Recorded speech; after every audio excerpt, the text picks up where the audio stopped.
Yeah, it goes But Ken, in terms of posting, like spamming the truck board, I know you mentioned it doesn't affect like any rate, but what about the hot market map? Does that affect the hot market map? Let's say I post 100 loads when in reality just one load. Will it show up on the hot market map as being 100 loads? It does, and it should. And here's why. I know that's a crazy answer. Everyone's gonna be like, they're gonna think they just got us, like it's a smoking gun. It should. I used load to truck ratio when I was in the industry to build a real-time pricing model that priced hundreds of millions of dollars of freight algorithmically. Okay. And I want to know if someone's air quote spamming the load board, because that's indicative of a market condition.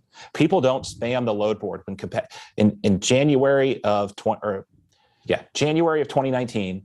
I promise you, people were not spamming the load board, right? There were trucks arguably spamming the load board, like posting themselves in all different locations, just praying to get a load. That's indicative of a market condition. Now, to be fair, not everyone knows that. Your first-time broker on a stipend at a large brokerage, just out of college, probably doesn't know that. So we created MCI, which does mitigate that. It does turn down the volume dramatically on over posters. Okay.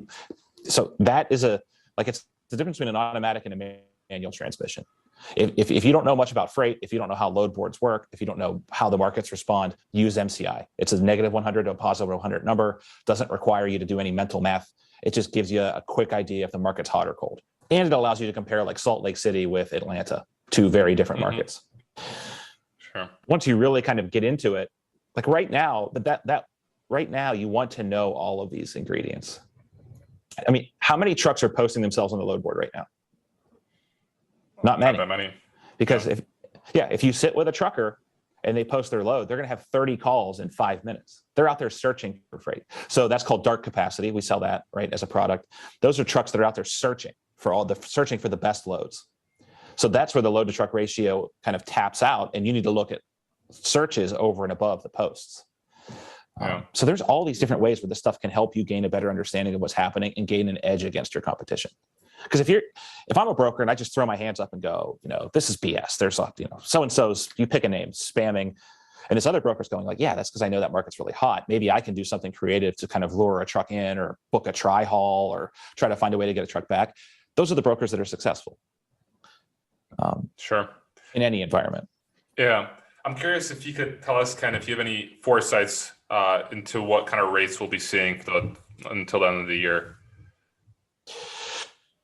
I mean, I do think so we're seeing really, really large increases starting to take hold on the contract side. So I think you're going to start to see volume shift back to the contract side somewhere in mid to late Q2. We've been fairly consistent in that view. That will start to put downward pressure on spot rates.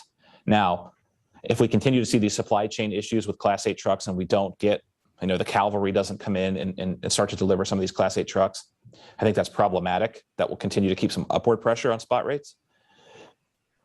Inflation's a wild card and fuel's a wild card. If we continue to see diesel at these levels, it's going to put upward pressure on rates. So I don't know where they'll ultimately land, but I'm fairly confident that sometime in Q3 to Q4, we'll start to see some downward pressure on spot rates, if not a little bit before, just because a lot of that demand is going to start to shift over to the contract market. And we're seeing double digit. Sometimes we're seeing replacement rates push 18 to 20% over last year at the moment. So all those RFPs that everyone did Q4 of last year are getting put into TMSs and used right now. So that's why we're starting to see that shift. Okay. So do you think the next year is going to be a slower year compared to the last couple? It'll rebound. I don't know if it's 23. I don't know. Because if you remember, you sound like you were in the industry at the time. 2017, the second half was crazy, right? You had Hurricane Harvey and Irma. You had ELD, the soft ELD mandate go into effect in December. The first half of December 2018 was very, very busy, but then the second half of that year was very slow. And even that peak was pretty slow for retail. So we could see something like that. But if fuel stays high and Class 8 trucks don't get delivered, I think it could push it further and further out into the year. But we'll see. Spot market's hard to predict. I wouldn't want to be a data scientist predicting spot rates. It's fascinating.